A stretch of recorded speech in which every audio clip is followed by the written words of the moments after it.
When you are discussing which Xbox 360 games are the most expensive to purchase second-hand, the name My Horse and Me 2 will come up sooner or later. At the time of recording, it is valued at around £65, but if you drop down a generation to grab it on PS2, it is little more than a couple of pounds, and will show up in charity shops and flea markets from time to time. So what makes the Xbox 360 version so valuable? If I had to provide my best guess, I would say that a few numbers were produced. The game's achievements are easy, therefore making the game quite valuable secondhand. And of course, it's a horse training game, designed for adolescent females, but released on the Dude Bro Shooter Racer console. Probably all factors. With its absurd price secondhand, that begs the question, should you rip it off? Doesn't it? Why spend such a ludicrous price when you could grab the game for free? Well, let's take a closer look at My Horse and Me 2, because I actually played the game from start to finish, just so you can answer this question specifically. Released in 2008, My Horse and Me 2 was the sequel to Atari's My Horse and Me. The game's developer, Dutch company Voordend Games, had been formed solely to develop the title, producing a fairly middling venture according to reviews from the time. But it sold well enough to merit a sequel. Hoping to keep the series a yearly profit horse, Atari switched developer to the more experienced Tate Interactive, Poland-based developer of the Kao the Kangaroo titles.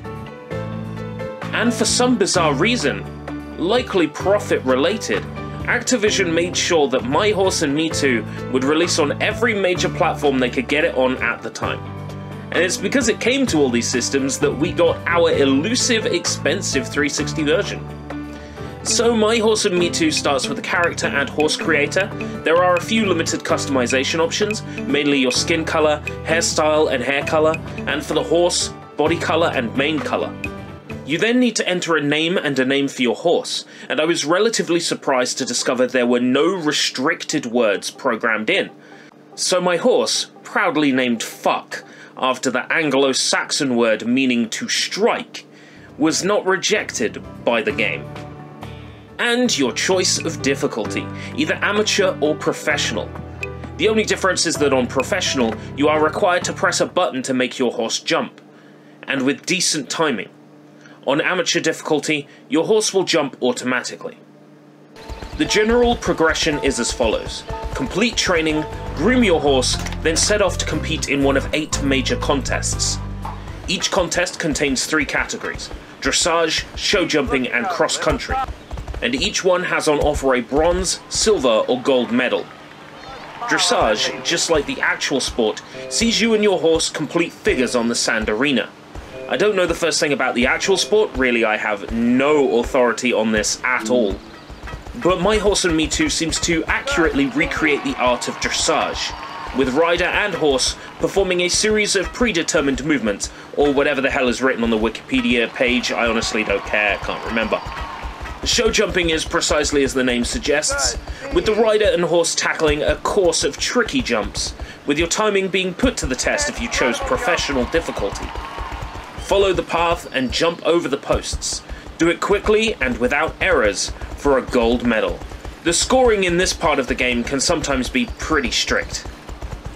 And last is cross country, which is a galloping speed course with plenty of jumps, twists and turns. This is my favourite event of the 3 types, as it focuses less on accurate movement and more on timing and reflexes. Completing each contest will net you a trophy, and filling the trophy cabinet is the aim of the game. Well, that, and saving the ranch in the process.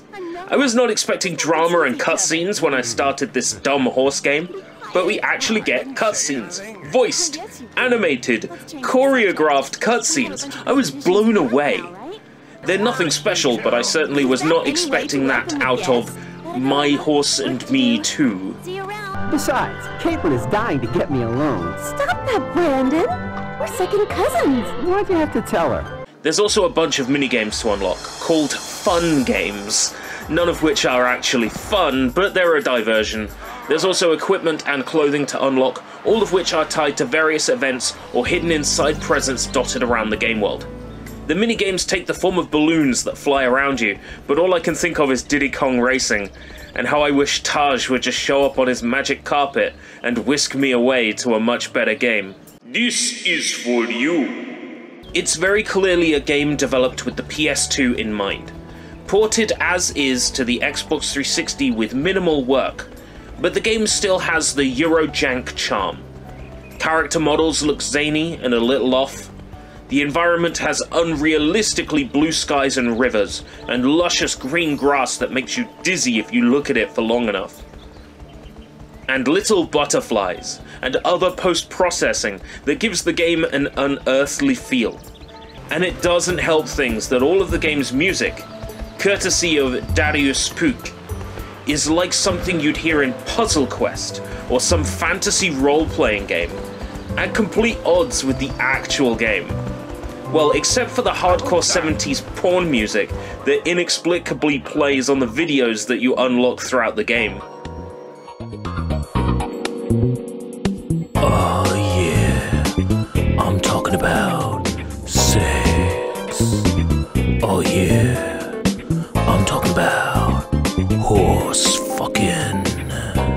It's weird. Bonus videos 1 to 7 are clips from the Federation Equestre Internationale. But bonus video 8 is the start of Valerian Borachik's controversial film Le Bête. I guess the ESRB didn't get that far into the game to discover this, otherwise they'd have jacked the age rating up. There's really not that more to say about this game. The controls are stiff, the gameplay is nothing special, and the whole package is rough. It has a high price secondhand, likely due to its lack of availability and easy gamerscore, which would have made it rather desirable back on its initial release, when people were really concerned about increasing their gamerscore quickly on Xbox Live. There is multiplayer, but everything is offline only, and with the game's achievements pretty easy to clean up within a day, there really isn't much point in shelling out for this title. Which is what leads me to the nitty-gritty.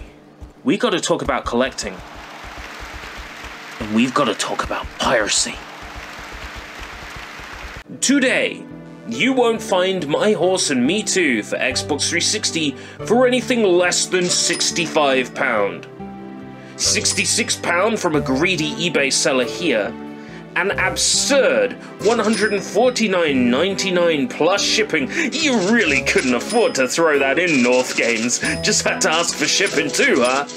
And that copy doesn't even come with a manual.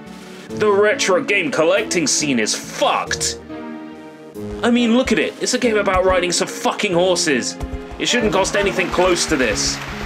As for whether you should rip it off, I couldn't imagine paying for this.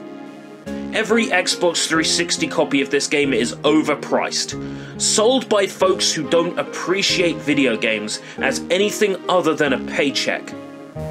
Owning this physical doesn't provide any benefit over piracy, and saves giving money to the sellers who clearly don't deserve it. Is it a great game? Absolutely not. But the very idea of paying £65 or more to someone who doesn't even care what the game contains, or what it's actually like, is ugh. I wouldn't ever give money to such scammy, disgusting troglodytes. I'm not saying I'm the authority on what you should spend or shouldn't spend on secondhand games. I've spent a lot of money on rare video games over the years, including securing a pristine copy of Tengai Makio Jiraiya from Japan earlier this year. I know when a price tag is justified, and in this case, it really isn't. If this looks like something you'd want to play, there are modern alternatives on current systems. Whether you're a pirate, or just a collector, thanks for stopping by.